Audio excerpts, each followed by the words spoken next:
Olá, nessa aula eu vou explicar sobre os dois principais tipos de negócio que a gente enxerga no marketing digital, para que a gente possa seguir por uma boa análise e gerar de fato um insight que vai mudar ali o ponteiro de qualquer empresa.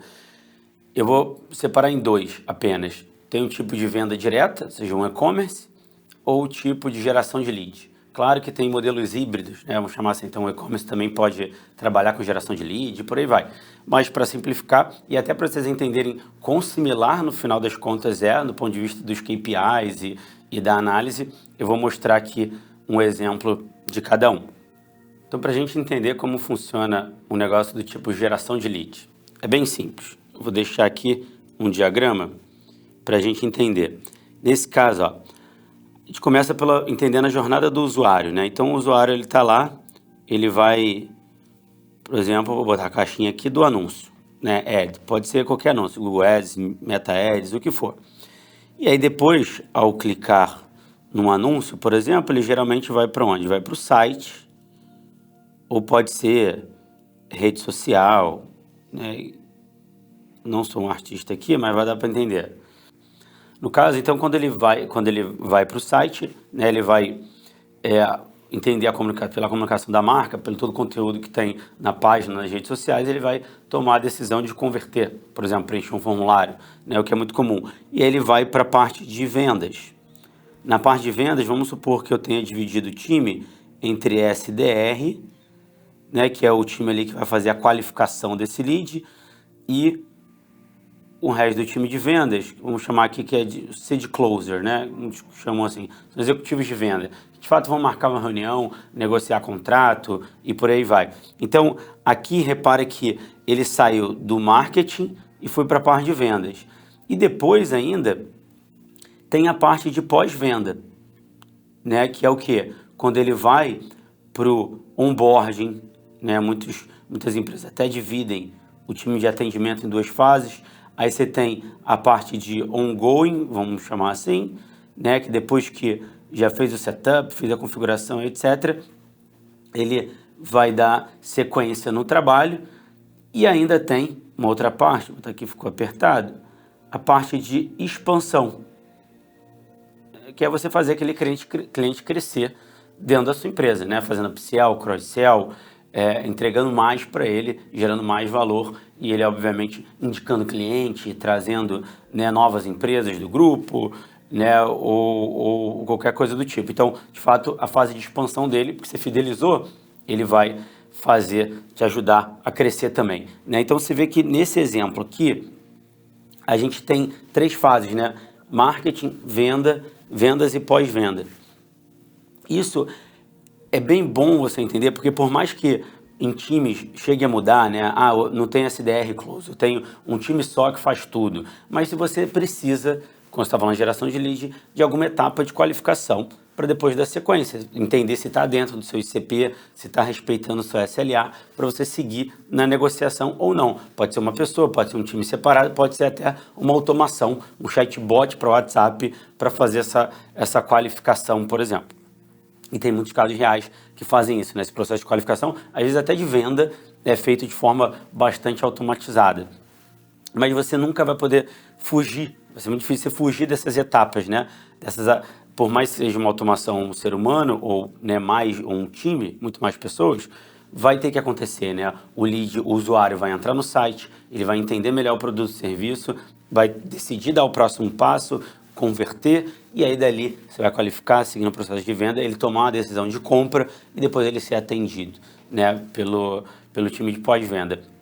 Então você vê que nesse processo é bem simples quando você entende, né, pelas etapas, como com um funil, né? Não é exatamente um funil, porque até como o Iaco da Winning by Design, que é uma referência que eu sempre gosto de dar, ele mostra até que é uma gravata borboleta, né? Porque justamente quando você faz um trabalho bom de pós-venda, você vai fazendo upsell, cross-sell, o próprio cliente vai consumindo mais da sua tecnologia, do seu produto, serviço, vai pagando mais e vai indicando mais clientes, então tende a abrir, né, mais ainda no final, né, significa que a sua própria base de cliente vai trazendo mais receita. Então acaba ficando um desenhozinho assim, né, de funil, vou botar um pouco assim, mas depois vai abrindo, né? Então é bem legal. de fato, uma boa empresa que presta um bom serviço e gera valor com o seu produto ou serviço, ela vai conseguir construir essa borboletinha aqui. Então, esse é o exemplo de geração de lead. Na parte de e-commerce, você vai ver que é bem similar. Porque aqui no site, o usuário ele chega, entende o produto, né? Nesse caso pode ser até o serviço também. A gente tem alguns benchmarks, né, de venda direta mesmo para serviço, mas vamos pegar o caso mais típico, que é varejo, e-commerce, vendendo um produto físico, né? Nesse caso, o usuário vai entender também ali no site, só que no próprio site, ao invés de ele preencher o formulário e né, alguém do time de venda entrar em contato, ele mesmo, pelo próprio site, vai fazer todo o processo até finalizar a compra. Ou seja, essa etapa aqui, que seria, né, análogo ao SDR e o Closer, ele já acontece no próprio sistema do site. Tanto que você vê que o e-commerce, né, ele é um sistema muito mais robusto. Ali a pessoa pode adicionar o produto no carrinho, ir para o checkout, preenche tudo. Então você vai ver que ele já vai se qualificando ao longo do tempo, né? É muito mais importante para a empresa um usuário que adicionou um monte de produto no carrinho do que foi lá, navegou por um monte de página de produto e não fez nada. Né? Assim como é muito mais importante a pessoa que foi para o checkout, preencheu tudo, endereço, dados de cartão, do que só adicionou no carrinho e foi embora. Né? Então você entende que o processo de qualificação, né, adição ao carrinho, né, o checkout e a finalização da compra, ele já faz essa qualificação, né? Já o processo, ele seguir naquelas etapas, ele já está se qualificando. Se ele finaliza a compra, acabou. Então, essa etapa toda aqui, ó, já acontece num próprio sistema de e-commerce, o que é fantástico. O processo de venda ali, ele já está muito automatizado. E o que é o onboarding, ongoing e a expansão? Ou seja, o onboarding, aquela fase inicial, a pessoa finalizou a compra, é você fazer toda a parte logística de entregar o produto o mais rápido possível. Ou seja, o onboarding, né, a entrega do produto ser rápida, o produto chegar numa caixa bacana, né, com um design legal, uma apresentação do produto bacana. Você pode ter materiais digitais dando suporte a isso, para ele fazer o unboxing dele, né? Então tem muita coisa nessa linha. E depois o ongoing é o quê? Ele utilizando o produto, percebendo o valor ao utilizar o produto no dia a dia. E aí você fideliza, se tiver um bom produto, né? A ideia é que, caramba, comprei uma camisa aqui de algodão Pima, que é maravilhosa, não desbota, não desgasta, etc. Eu vou usá-la por 5 anos. Eu vou começar a recomendar para vários amigos comprar a mesma camisa. Esse é um caso real, eu gosto desse tipo de camisa que realmente dura. Então, o que é o expansion aqui? É a pessoa indicar, né, para muitos amigos aquele produto, ou ele mesmo passar a comprar de forma recorrente. Aí vai impactar até no famoso LTV, né, o tempo, né, o lifetime value do cliente ali, o quanto ele vale ao longo da vida dele, do ciclo de vida dele com você, né, que pode durar 5, 10 vezes 15 anos com uma única marca. Tá? Então você vê que no final do dia, todo esse processo que você entende, né, de forma macro, que existe uma etapa dele conhecer melhor, né, dele saber um pouco mais da marca, do produto, serviço, depois ele qualificar e estar pronto para tomar a decisão de compra, e daí ele seguindo, né, nas últimas 3 fases do pós-venda, funciona para qualquer negócio, Então aqui eu quis trazer que a geração de lead e e-commerce é muito comum, só que a fase de decisão ali no e-commerce está muito mais automatizada. Por isso que é mais fácil você otimizar um e-commerce, quando você está falando de mídia paga, porque já tem a métrica muito mais imediata. Às vezes até em real time, quando você faz uma boa configuração. Enquanto que na geração de lead pode demorar, às vezes, meses para virar, aquele lead virar uma receita, né, para a empresa. E até para você enxergar quão similar é um negócio no digital, né? Quando você compara um modelo de geração de lead com e-commerce, a gente vai entrar nos KPIs, né? Começando pelas métricas aqui de mídia paga. Então você tem impressões, cliques e conversões. Nesse caso, olha que bacana, quando você combina com custo, você tem o quê? O CPM, o custo por 1000 impressões. Quando você combina com clique, o CPC. Quando você combina com conversões, você tem o CPA, que é o custo por aquisição, né, ou o custo por lead. A conversão ela é algo genérico e você tem que definir nas próprias plataformas de mídia paga o que cada uma significa, né? Então, quando você combina, aí você tem essas métricas clássicas, né? CPM, CPC e CPA. E aí, como eu falei, conversões, ela pode ser o que você define, né, nas plataformas. A gente vai entrar um pouco nisso também. E aí, com as conversões, você pode definir um valor para ela. Então, você tem o valor da conversão. Combinando, tem métricas aqui que são menos usuais, mas existem, você pode até considerar numa análise. Então, o VPM, que seria o valor da conversão a cada 1.000 impressões. Quanto que eu estou gerando de receita a cada 1.000 impressões do meu anúncio? Tem gente que otimiza nesse nível, dependendo do volume de dados, que tem, obviamente, do valor de conversão e do volume de impressões. Aí você tem a mesma coisa para o né, então eu falei o VPM, você tem a mesma coisa para clique, né? Quanto de valor, digamos que seja receita, quanto de receita eu estou gerando a cada clique. Tem tipos de negócio que ganham por volume de clique, né? Então tem empresas que trabalham com receita levando tráfego, por exemplo, para um cliente ou para um parceiro. Então essa métrica é uma das principais. E por fim, você tem a mais tradicional mesmo, que é o ROAS, né? Ou seja, na sigla em inglês, o retorno sobre o gasto em anúncios, né? Então, seria o valor de conversão sobre o custo aqui.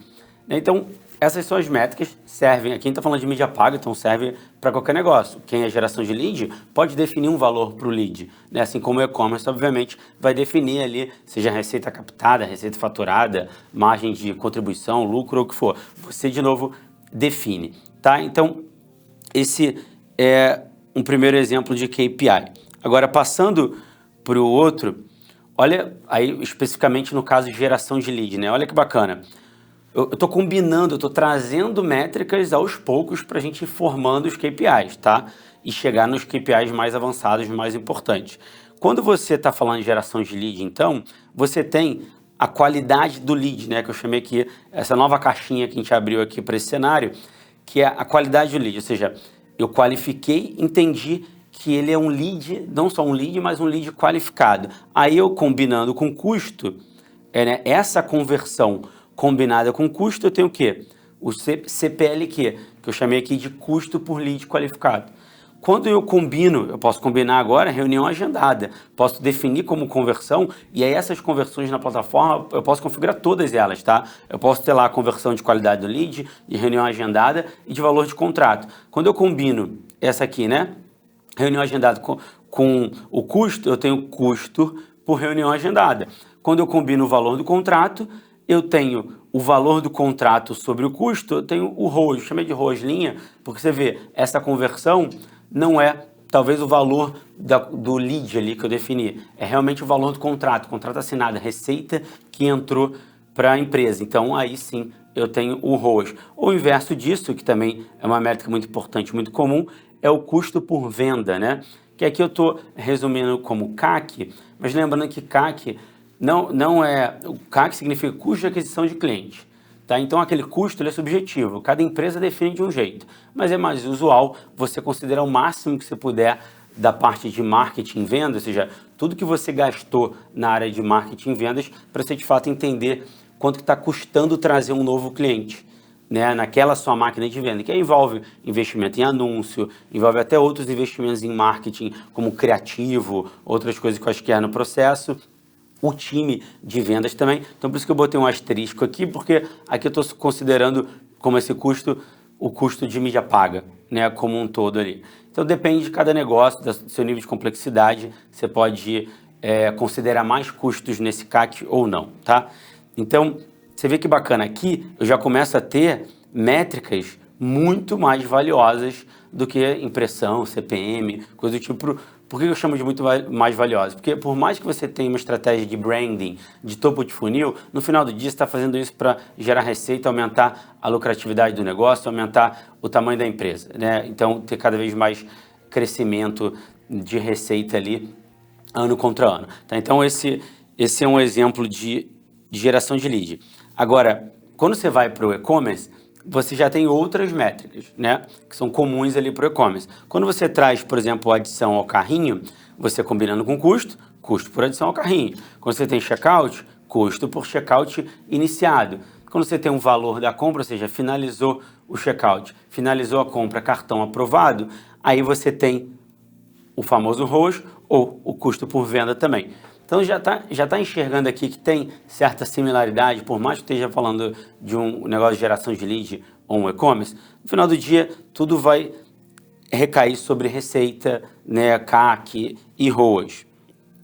E é essa a brincadeira que eu quero trazer aqui. Então, nesse caso, você enxerga, já deu para entender aqui uma certa similaridade, né? Por mais que os modelos na parte de marketing e vendas ali funcionem no dia a dia de forma bem diferente.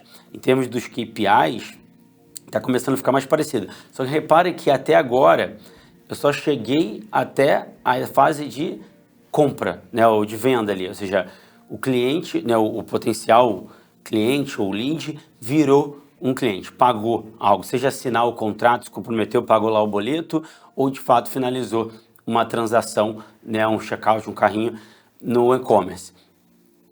Só que tem muito mais coisa depois daí, certo? Exemplo de e-commerce, receita captada, por exemplo, um boleto gerado, ele conta lá no Google Analytics como receita captada, mas ele pode ter um boleto não pago, e aí ele não virou o que é a tal da receita faturada. Um cliente de geração de lead, ele assinou o contrato, mas depende, quando ele topou pagar por aquele contrato, é recorrente ou não é? Tem várias questões, qual é o custo daquela operação? Ou no caso do e-commerce, qual é o custo daquele produto? Né? Então você já vê que para entender bem o negócio, eu tenho que ir afunilando mais, eu tenho que descer mais na análise do negócio. Não posso parar ali em receita, né? Então, que métricas são essas? Quando a gente vai ver, a gente tem que fazer uma análise mais aprofundada, que é através de um DRE, por exemplo, que é o demonstrativo de resultado. Então, quando você tem a receita bruta, você tem as deduções que acontecem ali, né? Aí para chegar na receita líquida, depois você tem as despesas operacionais, que é uma parte que a gente vai abordar muito, para chegar no lucro bruto. E aí tem despesas com vendas, administrativas, financeiras, para você ter o seu resultado operacional líquido, o seu lucro operacional, vamos chamar assim, e aí depois você tem as despesas extra-operacionais. O DRL pode variar, tem padrões, né, que são respeitados até globalmente, são mais usados, mas nenhum deles, o conceito que aqui é importante, o conceito é o quê? Você sai da receita e vai quebrando os seus custos na posição certa de cada um até você chegar no resultado líquido, ou lucro líquido, quando você considera todas as suas despesas, custos e despesas. Tá? Por que eu marquei aqui? Porque no mundo de marketing e vendas, que é o que a gente está focando aqui, você não pode ficar quebrando, considerando custo fixo, uma série de coisas, ou imposto, né, ou qualquer outra métrica ali mais aprofundada no DRE, para poder olhar lá para o lucro líquido. Por quê? Porque pode demorar muito para você ter essa métrica e tomar uma decisão ali em marketing e vendas. Você precisa de métricas mais rápidas, vamos chamar assim, né? O que você consegue, de fato, ter de forma mais rápida nas plataformas, nos seus relatórios, nos seus dashboards, para que você consiga analisar mais a fundo, né? E ter mais agilidade na otimização. Então, para dar um exemplo, eu vou mostrar a importância que é aqui nesse exemplo de ir mais a fundo e até onde a gente vai para ser capaz de otimizar e conseguir tomar uma boa decisão. Tá? Quando a gente está falando aqui de geração de lead, digamos nesse exemplo que eu tenho 1.000 leads qualificados e no cenário B, 700. Mas um eu gastei 15 mil, outro eu gastei 21 mil. Então, meu custo por lead qualificado, olha que interessante, aqui eu já chamei de lead qualificado, né? Já é um passo bem importante para a gente analisar aqui. Aí eu tenho, portanto, com essas duas métricas, o custo por lead qualificado. De um dá 15, de outro dá 30. Nesse caso, quanto menor, melhor, obviamente. Então, qual cenário eu prefiro? Obviamente, a princípio, cenário A, porque custo por lead qualificado está metade do outro. Então, está mais barato eu trazer um lead qualificado. Quanto mais leads qualificados, maior a minha probabilidade de gerar receita com aquilo, né? Então, eu iria para esse cenário. Mas será que é a melhor opção? Quando você analisa aqui um pouquinho mais a fundo, ou seja, quanto que esses leads qualificados se converteram em receita? Aqui eu já tenho um caso que esses 1.000 leads qualificados, né, mesmo com custo pela metade, eu só gerei de receita 45 mil, enquanto no cenário B eu gerei 70 mil de receita. Então o meu ROAS Você vê o cenário A, ele ficou menor do que o cenário B. Então, nesse exemplo, olhando para a receita, que é a métrica muito mais importante do que só lead qualificado, eu fico com o cenário B. Você vê que eu precisei destrinchar, eu precisei descer um pouco na minha análise para chegar a uma conclusão que nesse exemplo foi até o contrário. No primeira vista era o cenário A, depois acabou sendo o melhor cenário, o cenário B, tá? E aí, só de chegar nesse cenário de geração de lead, gente, só de chegar nesse nível aqui, nessa visão de receita em ROAS, você já está se diferenciando absurdamente do mercado. Pouquíssimas empresas conseguem fazer isso no dia a dia, ter essa informação no dashboard ou no relatório ou ainda nas plataformas de mídia paga, tá? Agora, seguindo aqui, um exemplo de e-commerce, tá? Digamos que você tem um e-commerce aqui, ó, que gerou uma receita. Aí, como e-commerce, já tem receita muito mais rápida, né? Finalizou uma compra lá no site, já vai contabilizar no Google Analytics, nas plataformas e por aí vai. Nesse caso, você tem um e-commerce que num cenário gerou 100 mil de receita, no outro 120 mil. Você vê aqui, eu já destaquei as partes importantes. O investimento de um 10 mil, outro 16, portanto o ROAS de 10 e o outro o ROAS de 7,5. E aí, nesse caso, qual o cenário é melhor? O cenário A ou o cenário B? Reparem que aqui eu tive uma receita maior, 20% comparando com o cenário anterior, com o cenário A. Só que ao mesmo tempo aqui eu tive uma redução de menos 25%, ó, no cenário B. Então eu tive uma receita maior, mas eu caí o meu ROAS. E aí?